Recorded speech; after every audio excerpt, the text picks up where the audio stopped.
Ou então, o Ego 6, da disciplina DF 131, Fundamentos de Psicologia Aplicada à Administração.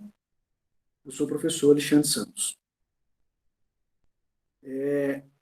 O 6 está na base do triângulo, né?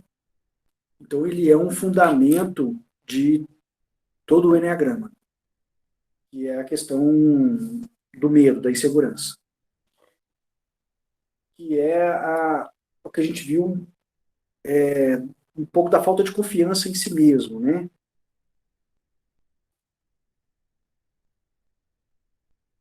Bom, então, vocês pensem numa criança que na infância dependia dos pais e precisava do apoio e da orientação dos pais porque não sobrevive sozinho, né? Isso é uma retórica de toda criança, né? E aí, quando a criança está muito conectada com essa sensação de dependência e tem a sensação de abandono da queda ôntica, a criança, então, entra numa sensação de que não é capaz de sobreviver. Principalmente se o contexto da infância tiver para ela uma significação de mundo hostil, né? Então, a criança começa a entrar muito nesse medo de não conseguir sobreviver, de não ser capaz de sobreviver. Isso também pode acontecer quando a criança é sobrepujada pela mãe. E aí a criança entra numa ambivalência, na verdade, em duas ambivalências, né? Tem, de um lado, uma ambivalência onde o carinho e o amor geram apoio e, ao mesmo tempo, invasão. Então, porque a gente está falando de uma mãe que apoia, mas, ao mesmo tempo, que sobrepuja, né? Que se impõe sobre a criança. Então, a criança começa a ficar numa ambivalência. Eu sou dependente da mãe e ela tem meu apoio, mas eu me entregar a esse apoio significa ser invadido, significa ser sobrepujado, significa sofrer agressão. E agora, o que eu faço, né? Eu deixo ela fazer isso para eu ter apoio, ou eu evito ser invadido e perco o meu apoio. E aí a criança começa a desenvolver essa dúvida, essa ambivalência. E aí, por outro lado, outra ambivalência, né? Se a criança entra num combate, por exemplo, da relação de amor com a mãe, ou não. E aí o que a criança faz? Muitas vezes a criança obedece exteriormente para manter a relação de amor e manter o apoio, mas por dentro a criança combate a mãe. Então fica uma obediência externa, aí a criança fica muito obediente às coisas que a mãe manda, porque isso é uma forma de, uma estratégia de manter o apoio da mãe, mas para evitar ser invadido, internamente a criança começa a combater a relação de amor.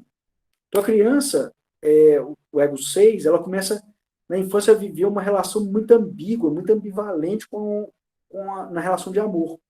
Porque o amor significa, né, significa apoio, orientação, e ao mesmo tempo agressão. Então fica assim. Então como que a criança resolve?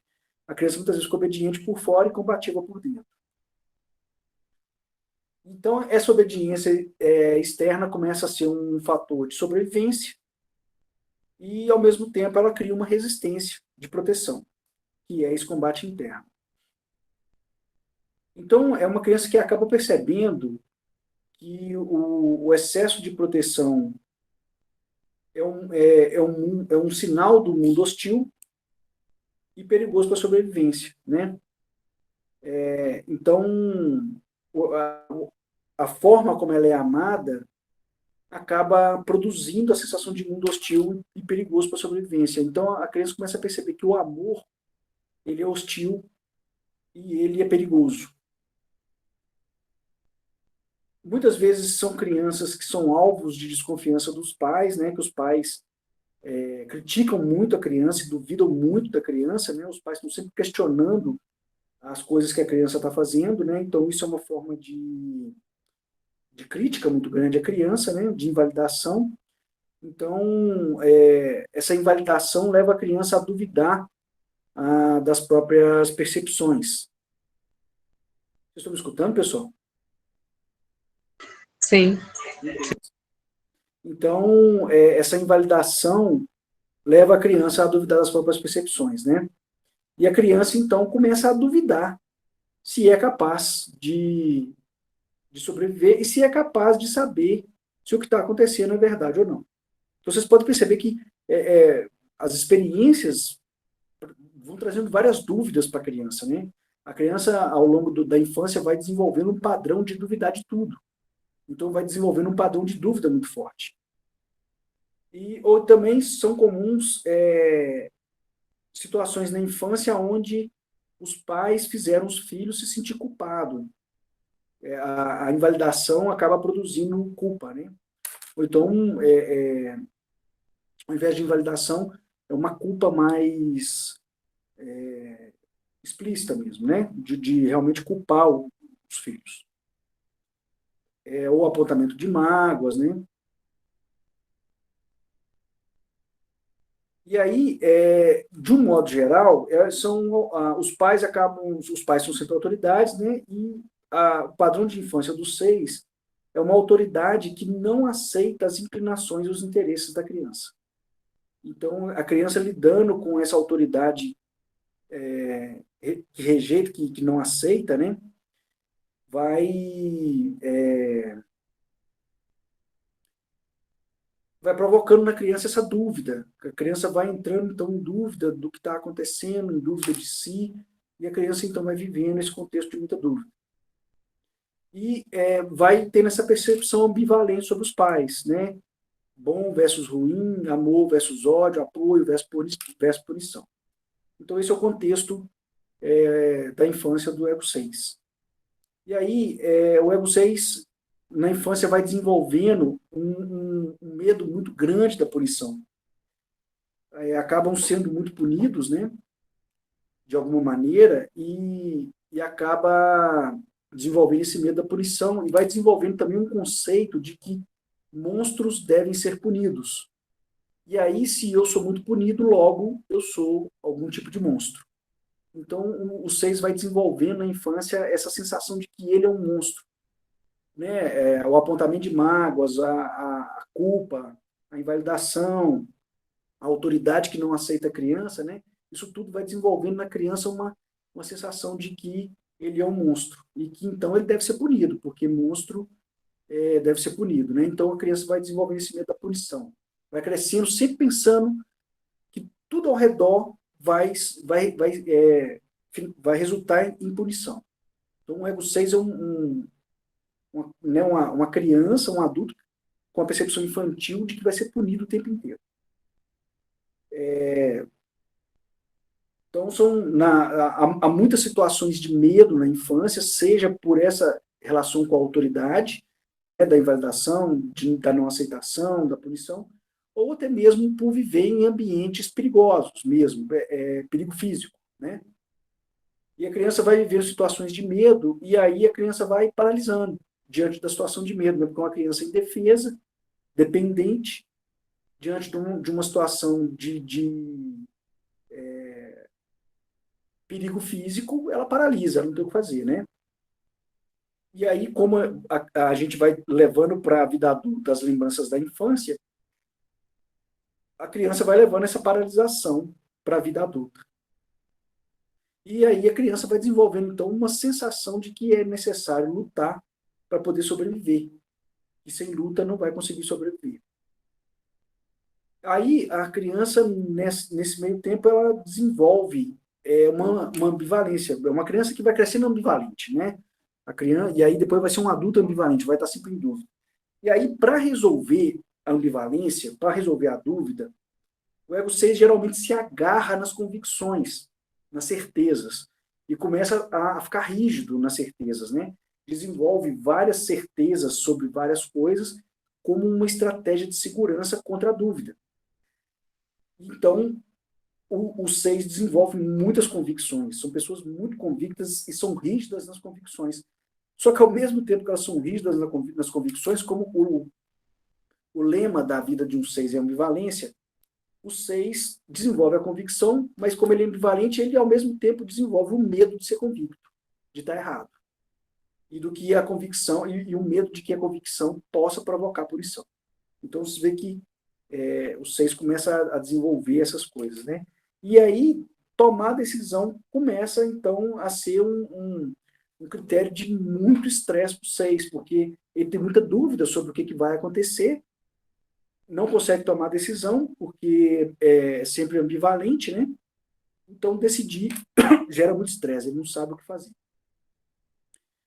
O 6, ele começa a estar sempre alerta com o que pode acontecer, né? Como ele está acostumado com tudo que ele faz, não ser aceito, ser invalidado, ou ser criticado, ou ser coisa de culpa, o 6 começa a ficar sempre alerta. Então, o 6 está sempre com medo do que pode acontecer. E aí, ele começa, então, a tomar precauções contra qualquer possibilidade de ameaça. Por isso que a gente vai falar que o 6 é o profeta da tragédia, né? Ele está sempre calculando uma tragédia que pode acontecer e ele está sempre tomando uma precaução contra qualquer possibilidade de ameaça. Eu já até falei daquela excelentíssima pessoa lá que colocou uma bateria anti-míssil quando ele conseguiu um emprego novo, porque estava com medo de alguma ameaça acontecer, né?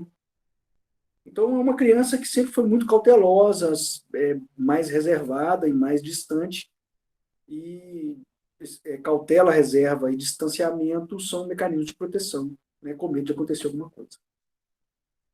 São,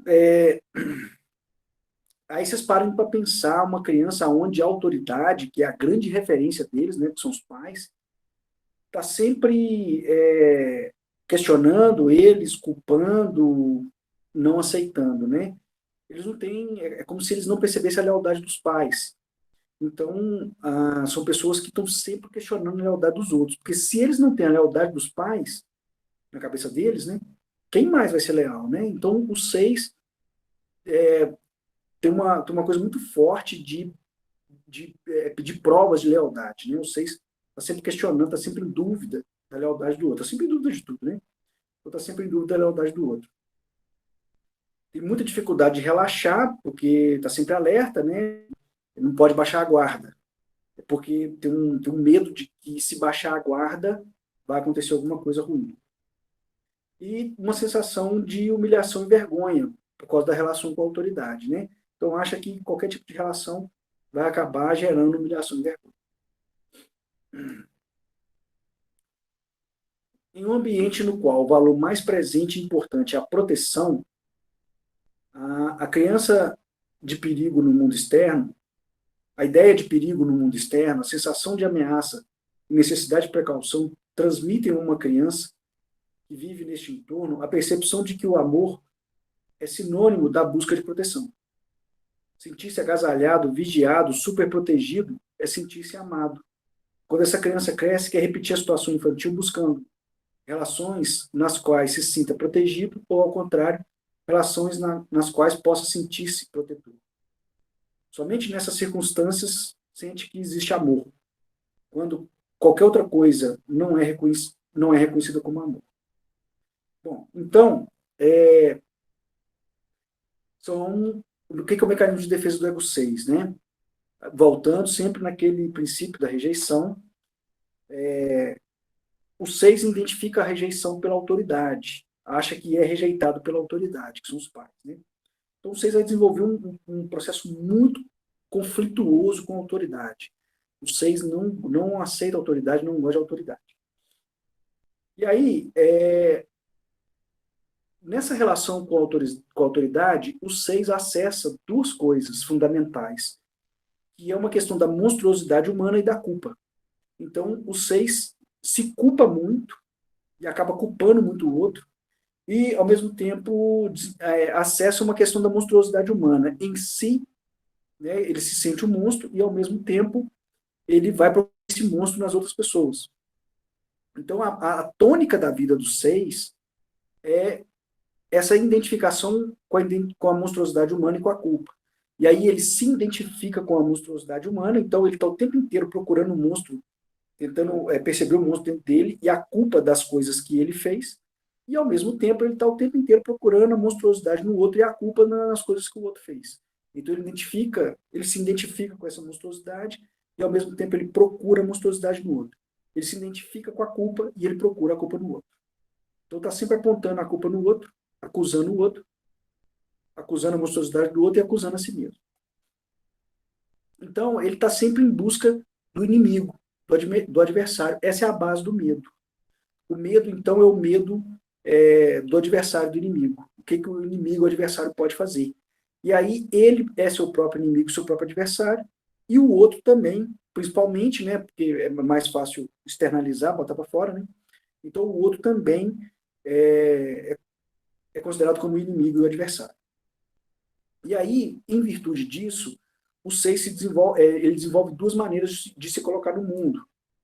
Uma delas é através da hostilidade, da destruição. Então, o inimigo está presente o tempo inteiro, né? Está dentro dele e está dentro do outro.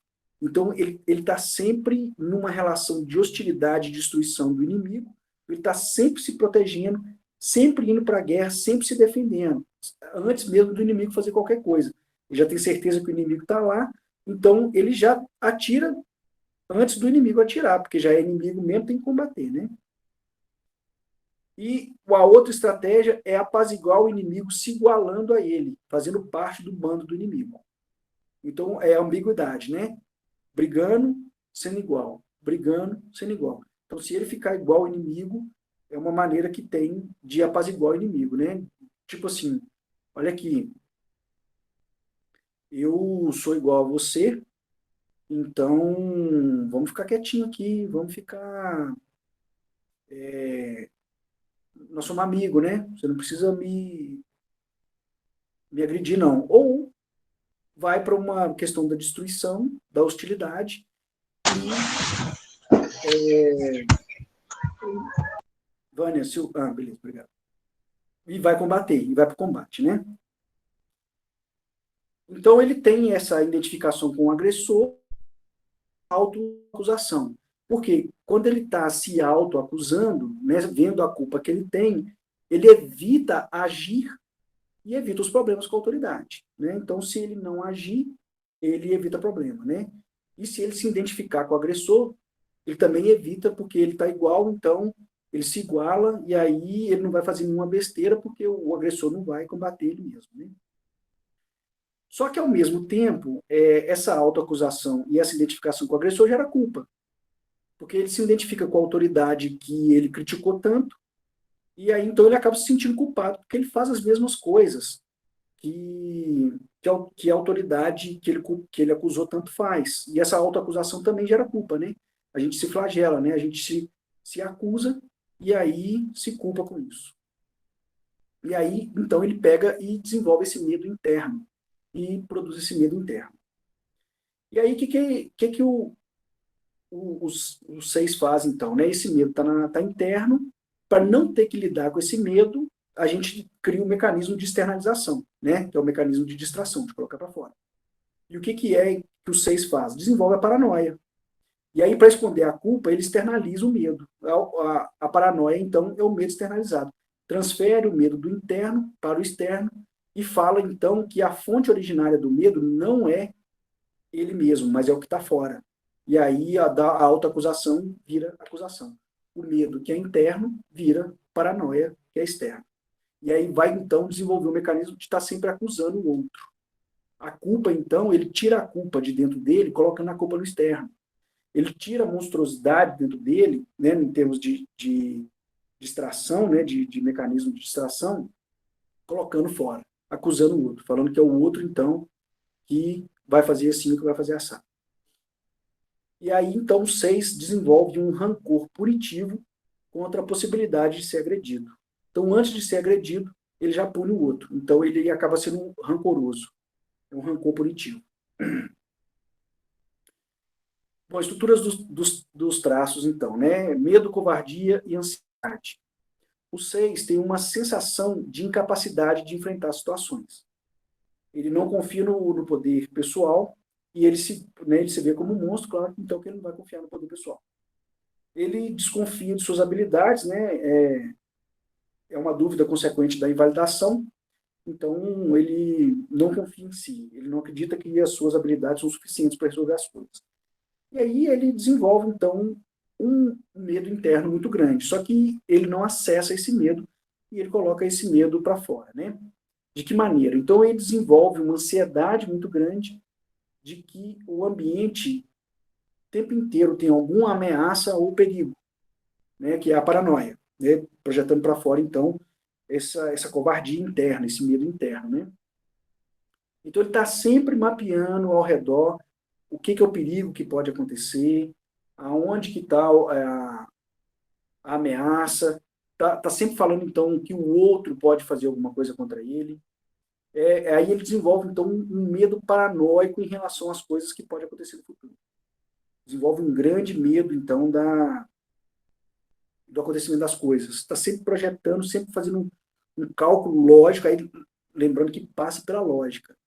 Todo mundo é inseguro, mas o 6 é o cálculo da lógica, do medo. Tá? Então, tem é como se fosse um medo estratégico, é um medo lógico, racional, é um medo muito elaborado racionalmente. Ele fala assim, olha, vai acontecer tal coisa lá na frente porque tem isso aqui, e isso aqui, e isso aqui, e isso aqui vai se juntar, e A vai se juntar a B de uma determinada maneira, que vai se juntar a C de uma determinada maneira, que vai ter um efeito X que vai provocar uma coisa Y que vai acontecer tal coisa comigo. Tá? Então não é só uma sensação de medo, não. É uma elaboração mental muito densa, muito bem calculada, muito bem elaborada, tá? Muito estratégica. Tá? E aí, isso tudo, então, ele começa a buscar uma resposta para isso tudo. Só que ele fica buscando tanta coisa de medo, tanta variável do que pode acontecer, que ele fica muito inseguro, e aí ele hesita muito em agir, fica muito indeciso e paralisa. E empaca mesmo, fica empacado, não consegue sair do lugar. E como ele tem uma falta de confiança muito grande nele mesmo, e tem um medo muito grande das consequências das ações, né, se sente muita culpa, ele não consegue agir porque ele tem medo das consequências do que pode acontecer. E aí o 6 tem uma sensação meio crônica de impotência. Só que o 6 sexual, por exemplo, que é o contratipo, e aí o contratipo é o que a gente chama de contrafóbico, né? Porque fobia é o medo, então fóbico é aquele que sente medo, e contrafóbico é aquele que vai contra o medo, né? Ele nega o medo. E aí o 6 contrafóbico, então, ele tenta subverter essa sensação de impotência se achando potente. E aí ele se impõe muito com violência, com truculência, com agressividade, para mostrar que ele é potente. É uma tentativa de subverter essa sensação de impotência, né? De tampar essa sensação de impotência. Então, ele se sente muito impotente e aí ele age com muita agressividade para ter a sensação de potência. De potência, né? O 6 tem muito medo de punição, de rejeição, ele tem muito medo de ser punido, de ser rejeitado. O conservacional tem mais esse medo da rejeição, ele precisa mais dos amigos para poder se proteger, então ele tem muito esse medo da rejeição e muito medo de ser culpado. E o 6 tem muito medo de errar. Aí vocês podem perceber que o 3 também tem muito medo de errar, que é quando o 3 está no estresse, na ansiedade, né, que tá do ego, que a gente chama assim, que está muito ansioso, aí ele vai para o 6. E aí ele desenvolve esse medo de errar.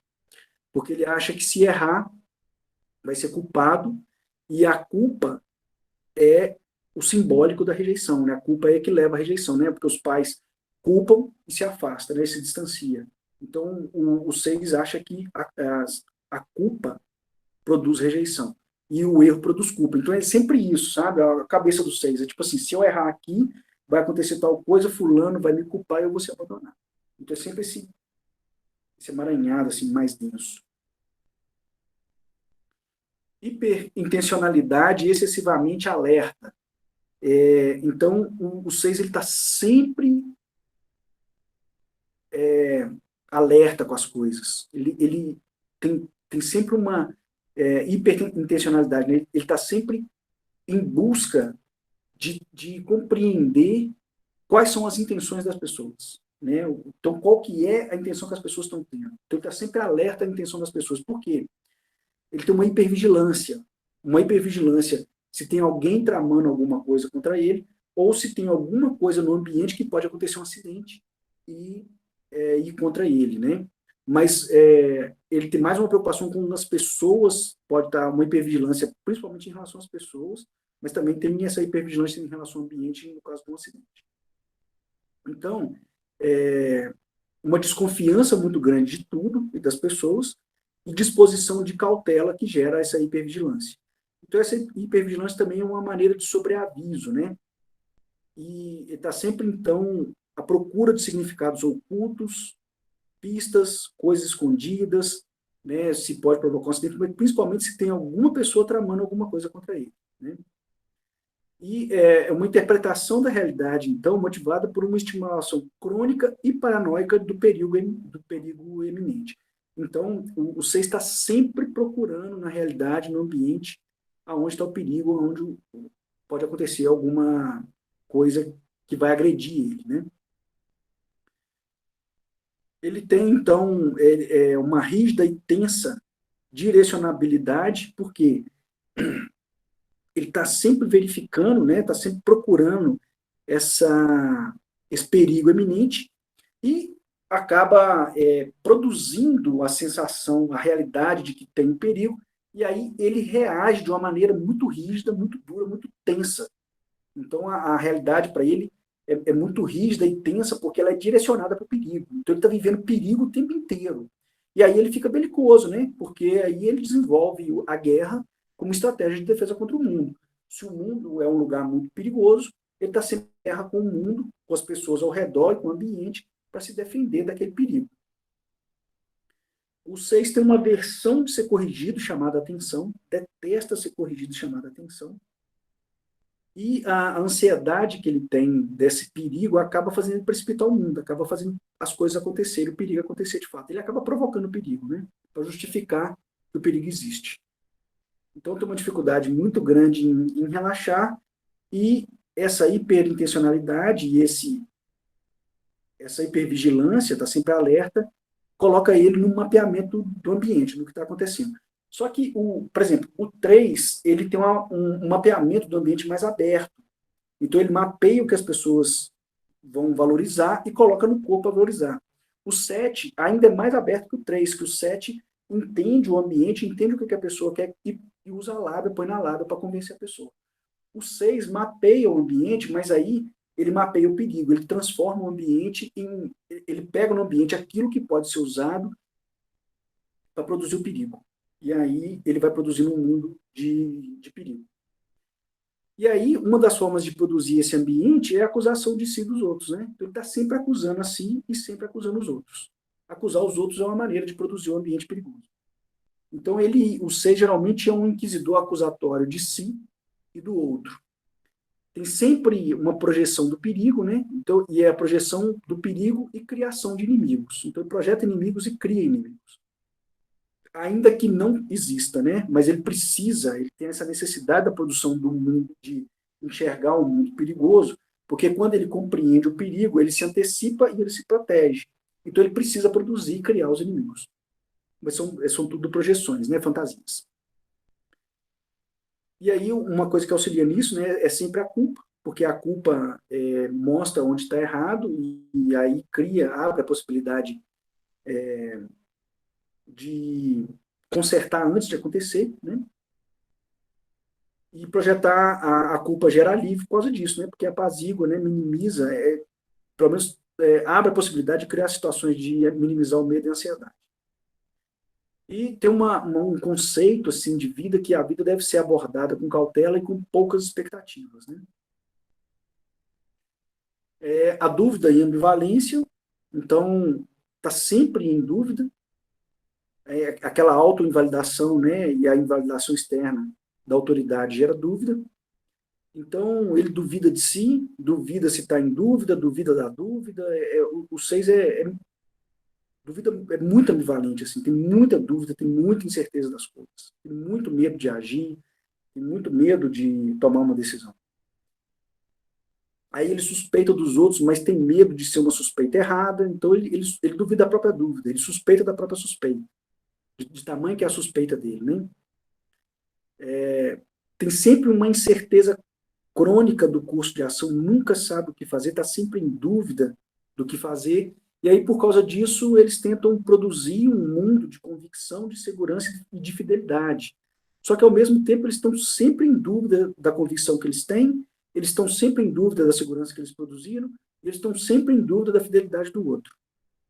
Isso é alimentado, é estruturado também por uma falta de orientação interior essencial, né? E aí, para poder ter um pouco de segurança, eles gostam de colocar um comitê interior, mas eles não saem perguntando para as pessoas. Eles ficam pensando o que as pessoas falariam e como as pessoas reagiriam dentro daquele contexto deles. E, muitas vezes, para poder se aliviar da culpa, eles vão perguntar para as pessoas o que deve fazer. E se orientar pelo que as pessoas falam que deve fazer. O 3 tem um pouco isso, né? É o cômodo 3. Então, o 6 também gosta de um cômodo, porque o outro falando o que ele tem que fazer, se ele errar, ele minimiza a culpa. Porque ele vai falar, não, eu fiz porque o outro me falou. Então, ele minimiza um pouco a culpa, mas ele não deixa de se culpar por causa disso, não. E aí, uma outra maneira que o 6 tem de aliviar esse processo da dúvida e da culpa é arrumando orientação teórica. Quando, então, ele não arruma um comitê de pessoas do interior ou exterior para poder orientar a prática dele, ele faz orientação teórica. E aí ele se agarra em teorias. Então, os 6 geralmente são pessoas que gostam de rotina e são pessoas rígidas, porque essa rigidez e essa rotina é uma forma de orientação teórica. Então, ele se agarra em explicações sobre as coisas para poder minimizar o erro, né? E para poder acertar mais. Então, tem uma exagerada necessidade de se apoiar em escolhas racionais, de preferência que tenha uma base científica, um fundamento teórico, e nunca tem certeza suficiente. Então, busca segurança na razão teórica e na lógica institucionalizada, que é a lógica social, né? Então, ele acaba sendo um questionador e filósofo potencial.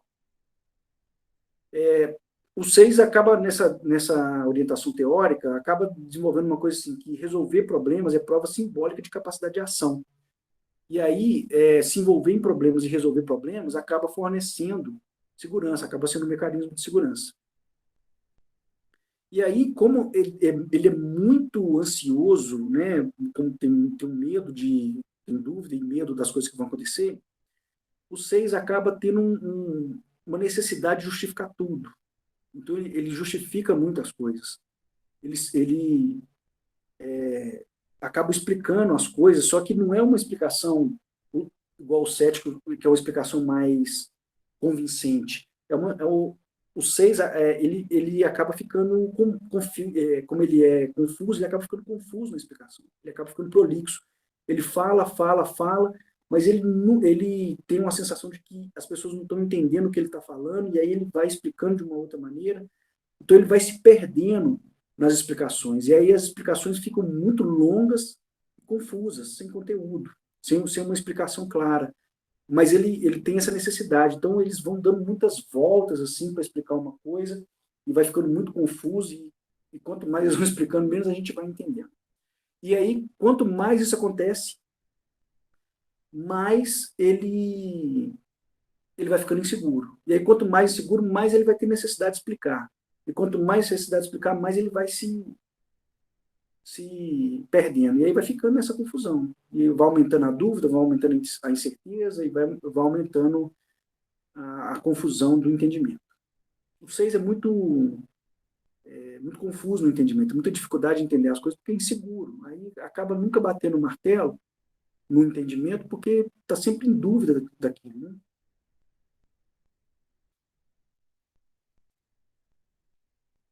Aí eles acabam sendo rígidos, porque na rigidez de ação tem uma certa segurança, né?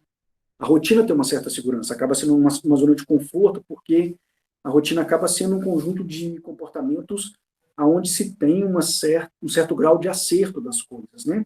Porque foram coisas que já aconteceram várias vezes e quando a gente vai fazendo e vai errando, a gente vai modificando. Então, a rotina acaba sendo um grau de acerto grande e que já foi corrigido por vários erros. E aí, então, o 6 fica rígido na rotina, fica rígido no comportamento. Então, o 6 acaba produzindo diretrizes bem definidas sobre o certo e errado, como estratégia para não cometer erros. E aí, desenvolve essa qualidade amoldável, né, que rígida, para compensar o medo. E aí, então, se agarra em verdades absolutas, produz verdades absolutas e fica preso nessas verdades absolutas. Não sai das verdades absolutas porque tem medo, né? Tem medo, fica em dúvida se... Tem medo de flexibilizar, de ir em outra verdade e errar. Então, está sempre em torno de uma incerteza de si e do mundo, e aí busca certeza para garantir segurança. Tem o medo da intimidade, porque a intimidade significa ser sobrepujado, então acaba não querendo intimidade, porque o amor pode significar ser sobrepujado. Rejeita o que vem de dentro, porque tem insegurança, e o que tem dentro é um monstro, né? E ele se identifica com a monstruosidade humana, ele se identifica com a autoridade, ele se coloca igual à autoridade, e ele criticou tanto a autoridade que ele acaba se criticando. Então, o que vem de dentro não tem valor, tem medo do que vem de dentro, ele rejeita o que vem dentro. E a veemência, né, se impor, compensa a dúvida, então ele se impõe muito, e ele se impõe dentro dessa diretriz e dessa certeza que ele coloca no mundo. Então, regras, rotinas e diretrizes são fonte de segurança. Não gostam de mudanças repentinas, eles gostam de ficar na zona de conforto e gostam de manter aqueles comportamentos que já são conhecidos, né? Gosta de segurança. Então, quanto mais repetir aquilo que já conhece, mais segurança tem. A falha na autoconfiança, os 6 geralmente têm uma necessidade de associação com outras pessoas, porque isso produz segurança. É como se as outras pessoas fossem protegê-los. Então, eles se associam a outras pessoas que isso acaba sendo fonte de segurança. Como eles não confiam neles mesmos para se proteger, eles buscam a proteção em outras pessoas. Ou então, usa a força para intimidação. Aí ele começa a ser intimidador, que é uma maneira de se impor para criar segurança. Né? Aí ele se impõe, ele fica seguro na guerra, né? Brigando, se impondo, né? Mostrando que é forte, né? Tem uma força na imposição. Não acredita que possui os recursos internos para enfrentar sozinho os desafios da vida, por isso que precisa, então, ou de outras pessoas, ou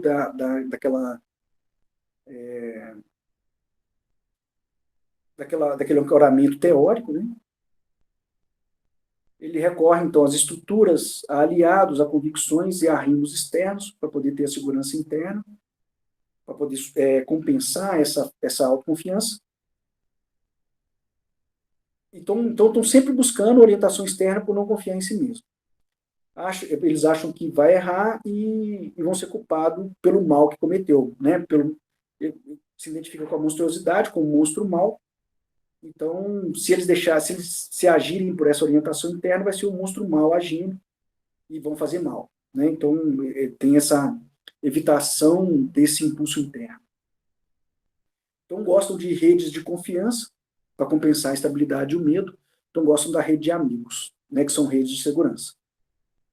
E as ideias e percepções alheias compensam a falta de confiança na orientação própria. Então, busca fora de si a resposta certa para as coisas, porque dentro de si é o monstro mau que vai errar na resposta. E aí, para ter essa rede de apoio externa, o 6 ele presta um papel social que é o apoio incondicional. Então, eles acabam sendo grandes amigos, porque ser um amigo fiel vai permitir ter uma rede de apoio que vai dar para ele a segurança. Então, ele meio que faz uma troca, ele fala assim, olha, você pode confiar em mim, mas em troca eu posso confiar em você. Então, ele faz uma troca de confiança. Ele se torna confiável para que ele possa receber, ter uma rede de confiança também. E aí acaba tendo muita coisa com compromisso de responsabilidade, né? Mas aí exige essa responsabilidade mútua, né, nessa rede de segurança. Então gosta de firmar compromisso. Firmar um compromisso com o outro e o outro firmar um compromisso com ele. É meio que assim, se fizerem tudo o que esperam de mim, em troca, Né? Se eu fizer tudo o que eles esperam que eu faça, em troca eles vão fazer por mim também. Então, se eu cuidar deles, eles cuidam de mim. E, além disso, tem uma coisa também, assim, se eu sou amigo, eles não vão me agredir, eu sou da turma, né? Então, tá tudo bem, eu sou o amigo deles, e aí eles são meus amigos, e amigo não agride amigo, amigo não ataca amigo. E aí, o apoio para os seis que permite a independência. Então, ele tenta suprir aquela dependência da infância, né, se tornando independente através do apoio com os amigos. E aí, o 6 tem um problema com a autoridade, não gosta de autoridade, mas ao mesmo tempo tem uma orientação para a autoridade, para os ideais, né? Então, é a ambivalência. Odeiam e amam a autoridade ao mesmo tempo. Porque a autoridade é aquela que protege, mas ao mesmo tempo oprime, né? Por causa das relações que teve na infância. Então, tem uma idealização das figuras de autoridade, tanto como a monstruosidade, como o herói superprotetor. Então, é uma atração generalizada pelo grande e pelo forte. Ele quer ser autoridade porque a autoridade é segura. Então, o 2 tem uma competição muito grande com a autoridade, quer ser autoridade. E aí, o contrafóbico, ele se coloca muito fortemente como autoridade, ele se impõe muito fortemente como autoridade.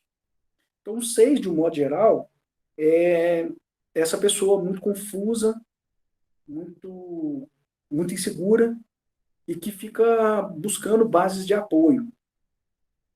Mas, lembrando, né, o medo é uma base de todos os egos.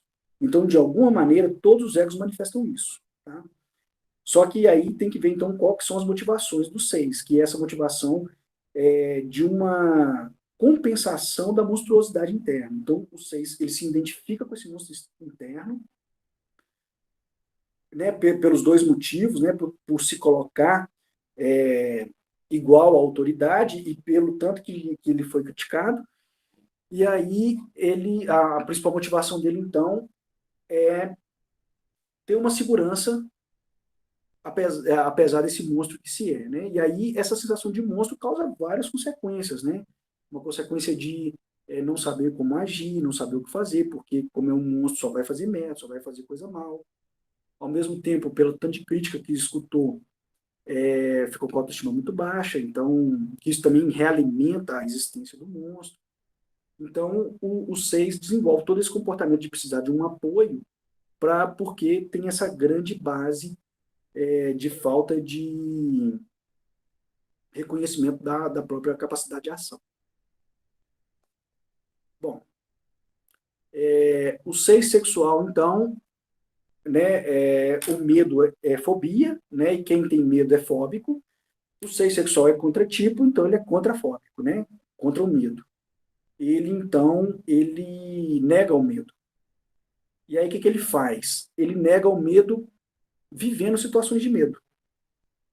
Então, ele tem um desejo de ser maior e intimidador, né? Igual aqueles filmes do Steven Seagal, né?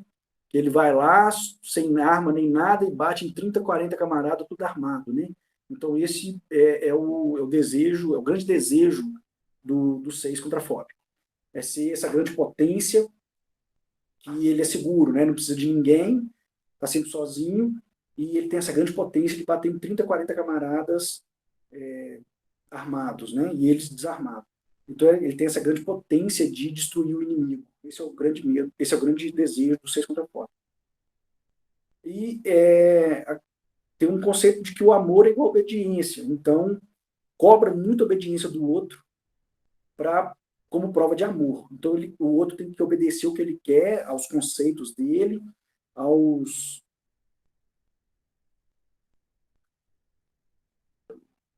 a toda aquela rigidez da realidade dele, como prova de amor.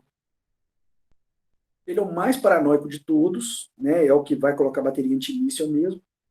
Aí ele é muito belicoso, ele é o que adora produzir guerra, então preocupado com armas, preocupado com segurança nacional, preocupado com segurança alimentar, preocupado em estar preparado para qualquer catástrofe que for acontecer. Geralmente eles são mais fortes, gostam de lutas, gostam de armas. Ele tem um desapego ativo, que ele é esquivo, então ele está sempre fugindo das relações, porque está sempre desconfiado que o outro está fazendo alguma coisa contra ele. Então tem uma teoria da conspiração muito grande contra ele, está sempre achando que as pessoas estão tramando coisas contra ele, está sempre achando que alguém está preparando alguma emboscada, está preparando alguma coisa para agredir ele. E tem uma deficiência de subestimulação e submotivação. Ele demonstra não ter medo para esconder o medo. Então, às vezes, gosta de esporte radical. Vê muita beleza na força, admira a força. Então, geralmente, eles são grandes, são fortes, né, gostam de lutas, porque ele tem medo do medo. Então, ele é o que mais tem medo de todos, né? Tem medo de ter medo. E busca segurança pela intimidação do outro, então ele usa o ataque como defesa. Ele fica seguro intimidando o outro. Então, eles são sempre os durões do pavio curto. Muitas vezes é um pouco parecido com o 8. Até pode se confundir com o 8. O conservacional é o fóbico, é o esquivo. É o que tem aparência de ursinho de pelúcia. A gente chama de ternurinha. A gente chama de calorzinho. O 6 calorzinho, a ternurinha. Então, ele tem um profundo desejo de formar alianças recíprocas de proteção. Amor, então, é igual a proteção. Aí ele acaba sendo obsessivo com a proteção. Então, ele é apegado e dependente dos amigos, dependente das redes de proteção. E, na dúvida, ele trava, ele se volta para dentro e trava completamente. Trava. Fica assim e trava. Ninguém tira do lugar. Ele é o que a gente chama de 6 calidez, que ele busca calor, ele busca estar juntinho, ele busca estar sempre quentinho, sempre protegidinho, aquela coisinha do colo, quentinho, protegido. Aí ele é mais emotivo. Ele tem uma hipersensibilidade à rejeição, então ele fica mais emotivo. É um 6 que gosta de afeição, gosta de ternura, ele é bem ternura.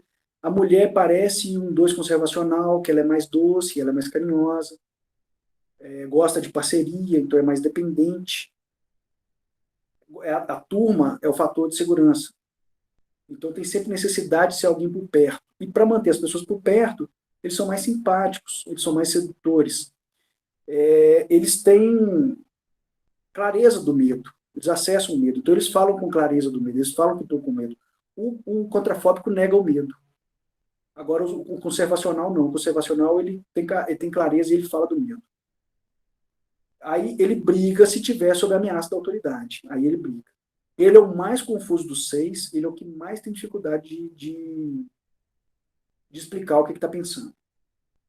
A mulher parece mais 2 conservacional, né? Elas são mais pequenininhas, são mais infantis, são mais sedutoras. E o homem parece um ursinho de pelúcia, ele é mais fofinho. O 6 social é o que a gente chama de 6 dever. Então, ele é o fanático voltado para o dever.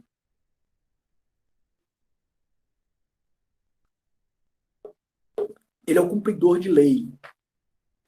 Ele pode ser representado pelo típico funcionário público que só segue a lei, só segue a lei, só segue a lei. Por quê? Eles desistiram de alcançar a proteção, perceberam que que não vai alcançar a proteção, e aí eles encontram uma proteção nos manuais. Então, as respostas estão nos manuais para os problemas da vida. E o amor é uma autoridade exagerada, então é uma autoridade divina, uma autoridade superior, muito superior. Ou a autoridade das leis. Então eles se agarram muito nessas leis, né? Ou seja, as leis espirituais, ou as leis da religião, ou as leis pela lei, como mecanismo de proteção. Porque aí, se eles fizerem alguma coisa errada, eles vão falar assim, não, estava na lei, não precisa me culpar, não precisa me punir, não, porque eu estou dentro da lei. Então eles se protegem na lei. Eles são muito travados, assim, muito bonequinho de chumbo, são soldadinhos de chumbo. Então eles são muito severos, sem senso de humor, são muito hostis. Tem uma coisa de perfeccionismo que às vezes parece um pouco e às vezes pode se confundir com um. São muito intolerantes, só tolera aquilo que está escrito na lei. são os que têm hábitos mais fixos, apegados em leis, regulamentos, ordens, sistemas, são obstinados e conscienciosos e pouco receptivos à influência, são muito rígidos e travados. São cumpridores de dever. Medo de não cumprir o dever por causa da punição e ameaça. Detesta a situação confusa, porque dificulta cumprir o dever, né? Então tem sempre uma tentativa de colocar o ambiente dentro da regra. São os mais adeptos à rotina, gostam de tecnologias para cumprir o dever, ele mais rígido, parece com um, e são muito secos. Muito secos. Ok? Então, esse é o nosso ego 6 do Enneagrama.